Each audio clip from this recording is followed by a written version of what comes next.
નમસ્કાર ખેડૂત મિત્રો, ખેડૂત પ્રયાસ ચેનલમાં આપનું સ્વાગત છે। આજે તારીખ 15 જાન્યુઆરી 2024 સવારના મહત્વના હવામાન સમાચાર ચેનલમાં નવા હો તો સબસ્ક્રાઇબ કરી લેજો। ગુજરાત પર શિયાળે માવઠું મહેમાન બનતા જ વાતાવરણમાં પલટો આવ્યો છે।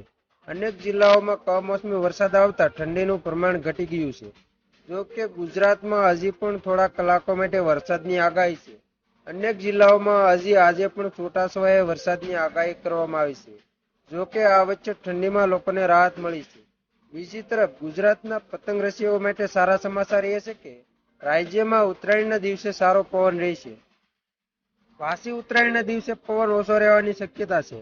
હવામાન વિભાગની આગાહી મુજબ આજે દક્ષિણ ગુજરાતમાં સામાન્ય છૂટાછવાયા વરસાદની આગાહી છે।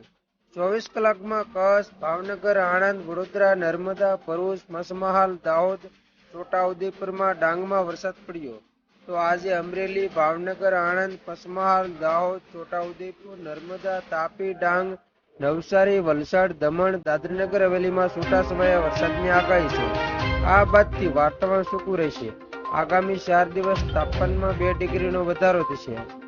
અમદાવાદમાં 17 ડિગ્રી તાપમાન પર પહોંચી ગયું છે તો ગાંધીનગરમાં 16 ડિગ્રી તાપમાન છે। આગામી 5 દિવસના વાતાવરણને લઈને હવામાન વિભાગની આગાહી પ્રમાણે દક્ષિણ પૂર્વીય અરબી સમુદ્રમાં અપર એર સાયક્લોનિક સર્ક્યુલેશન બનતા ગુજરાતમાં હળવા વરસાદની આગાહી છે। આજે રાજ્યના કેટલાક જિલ્લામાં છૂટોછવાયો હળવો વરસાદ આવી શકે છે। ઉત્તર અને દક્ષિણ ગુજરાત સહિત સૌરાષ્ટ્રના કેટલાક જિલ્લામાં પણ હળવા વરસાદની આગાહી છે। રાજ્યમાં ઠંડીમાં થોડો ઘટાડો થયો છે। નલિયામાં 5.1 ડિગ્રી સાથે સિઝનની સૌથી વધુ ઠંડીથી લોકો ઠોઠવાયા છે। જો કે આજે ઠંડીમાં રાહત મળવાની સંભાવના છે। રાજ્યમાં તાપમાન વધતા ઠંડીમાં ઘટાડો થયો છે। આગામી 2 થી 3 દિવસ તાપમાનમાં વધારો થશે એટલે પાછી ઠંડી વધશે।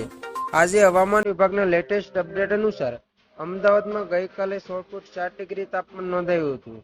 ગાંધીનગરમાં 14.5 ડિગ્રી તાપમાન નોંધાયું છે।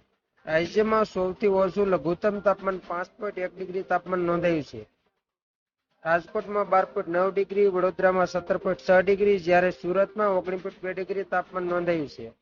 આગામી 2 થી 3 દિવસ બાદ તાપમાનમાં ઘટાડો થવાની શક્યતા છે। તો ખેડૂત મિત્રો, આ હતા સવારના મહત્વના હવામાન સમાચાર। ફરી વખત મળીશું નવી અપડેટ સાથે। ત્યાં સુધી જોતા રહેજો ખેડૂત પ્રયાસ યુટ્યુબ ચેનલ।